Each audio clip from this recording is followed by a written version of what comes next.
Hey y'all, it's Diana again, and welcome to a new installment of Woman Once Removed, my life story. Listen to my chair squeaking. That's what you get for rocking in antique chairs. Okay. Hey y'all, it's Diana again. Welcome back to a new installment of Woman Once Removed, my life story. Tonight, I'm in my bathing suit. I haven't been in a bathing suit and I don't know how many years. But this is Labor Day weekend and I might be doing some things this weekend, who knows. So I thought I would let y'all see my bathing suit. Yeah, Naya, she's been getting out swimming lately in her pool at where she lives and then in the ocean too. And she looks great in her bathing suit. Of course, she looks better in hers than I do in mine because she still has a figure. She looks great. So tonight I wanted to discuss something that I was thinking about today that was kind of important to me. It has to do with people that can hurt your feelings, that can hurt you, not just hurt your feelings, but hurt your heart. And these two stories I'm going to tell you they were not lovers, they were not romantic interludes with me. These were girlfriends. These were people that I met after I transitioned, after I had complete corrective surgery, and they accepted me for the woman that I was. And when it came out,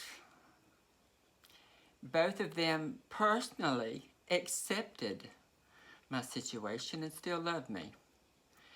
But they were people in their lives that caused our friendships to have to end. And I like to talk about those. I'm not going to give any names or anything, but the first one took place.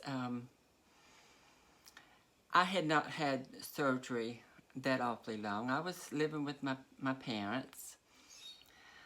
Hey, this first story I want to tell you about, it takes place, it wasn't too awfully long after I had surgery. I was living with my parents, and I went to work in the cotton mill, Cannon Mills in Kannapolis, North Carolina.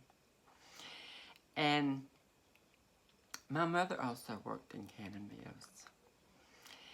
And she worked over in the sewing room, and I worked in the cutting room. And Mama was proud of me, you know, and all of these people that she worked with, she had worked with years, ever since I was little. And a lot of them knew me, and some of them had seen me, you know, coming trick-or-treating as a girl and stuff, so they knew the deal. So she, of course, told them all about this. They were the people she talked to whenever she was stressed out. So when I went to work over there, in the next apartment over, it was a good ways, but it was just the next kind of building. You could walk through a walkway and come into the cutting room. And her being the proud mama she was, she told those girls that she worked with.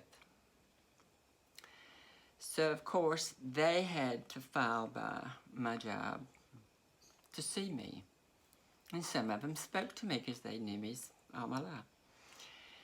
But you know how people talk. It didn't take but about a couple of weeks that everybody in that mill knew that there was a sex change over there. And they would file by my job. It was so embarrassing. Because I knew what they were doing. People just don't file by and whisper and stuff and look at you and everything, and you know what they're doing.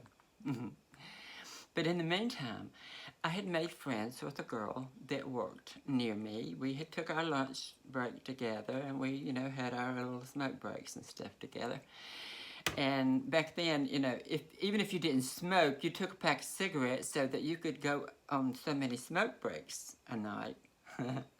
So you pretend to smoke so you could sit down. But I really did smoke. So this girl and I, we got to be good friends. And she was not from the Kannapolis area. Her and her husband were from the coast and had moved there for jobs.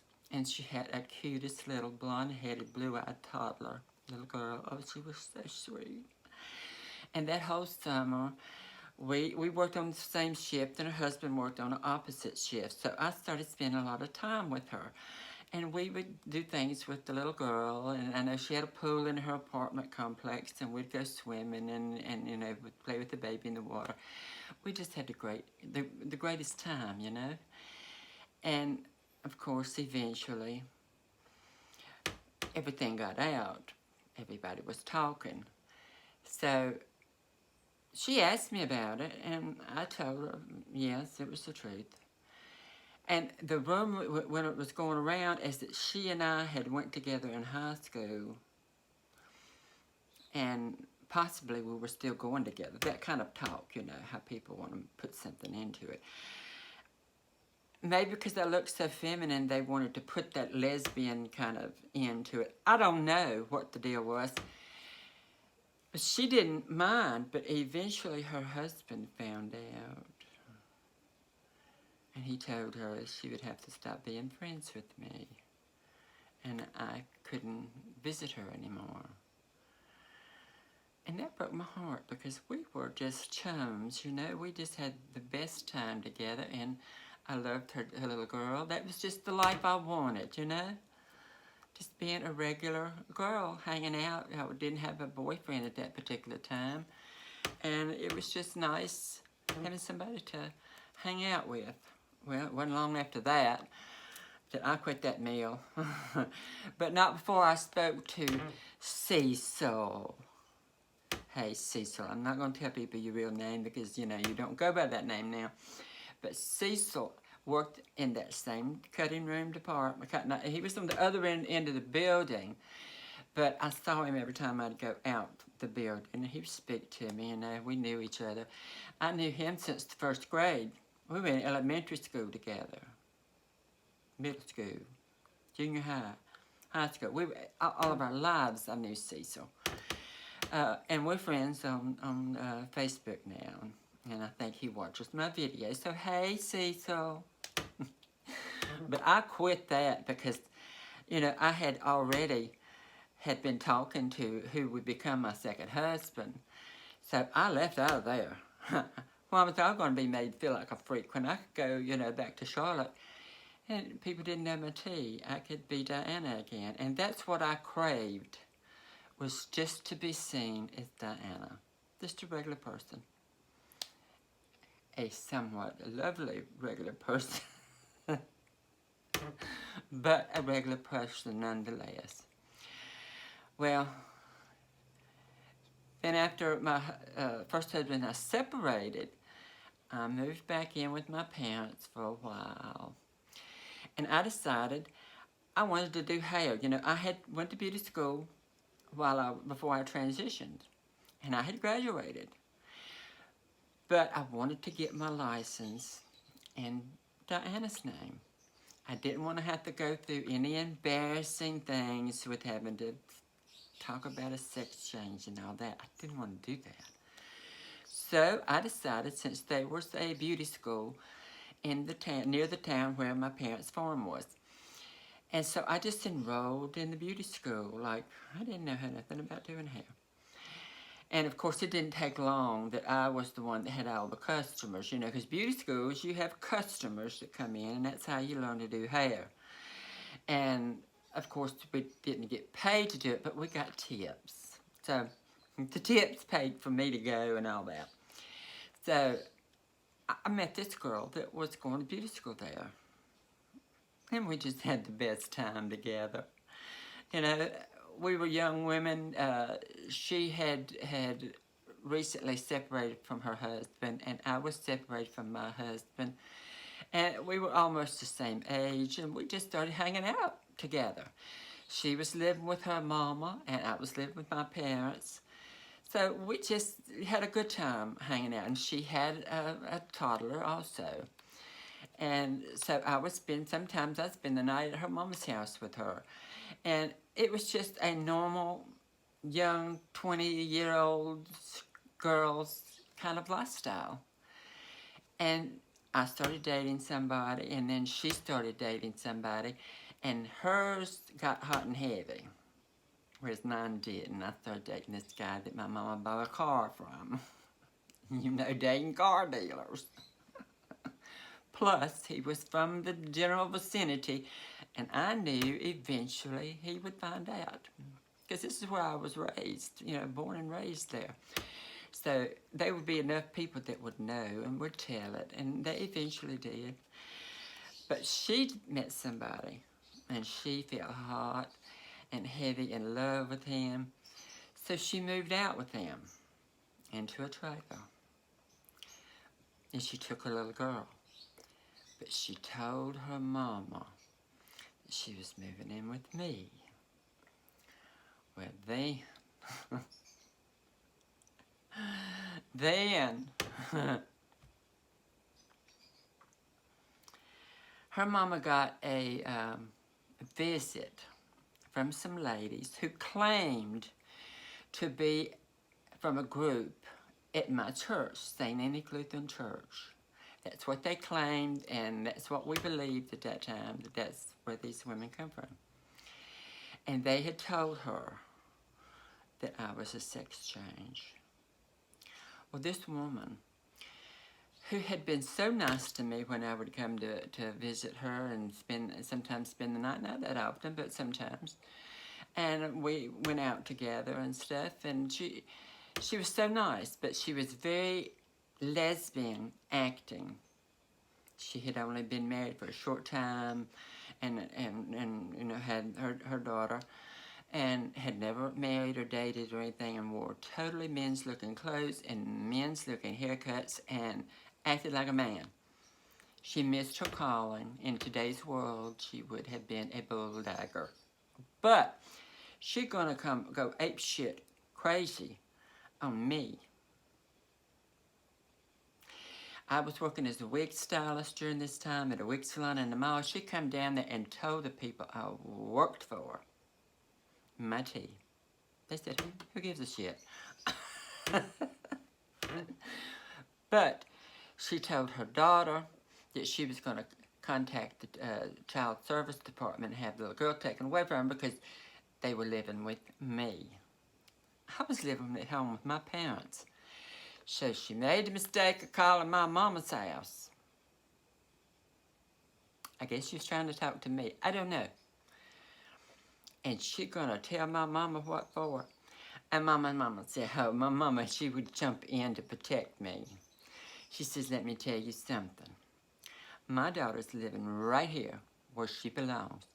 She's at home every night. You need to check on your horrible daughter, because she's shacked up with a man. Leave it to my mama to spill the beans.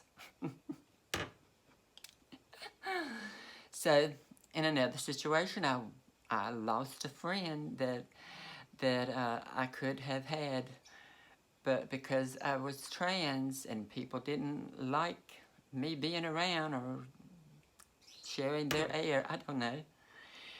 But my mother, who was a member of the Ladies' Auxiliary in St. Annie Lutheran Church, she went and asked him, who is this that went speaking on behalf of the church to tell this woman about my child, about Diana? They all knew me. I'd been to church with my mama. I had been to Ladies' Auxiliary's luncheons with my mama. One of them had been my first grade teacher, Miss Deal. I mean, these people knew me all my life, and they was good to me. And my name had been changed legally on the records at the church. The records show that Diana Jean Beaver was a member of that church.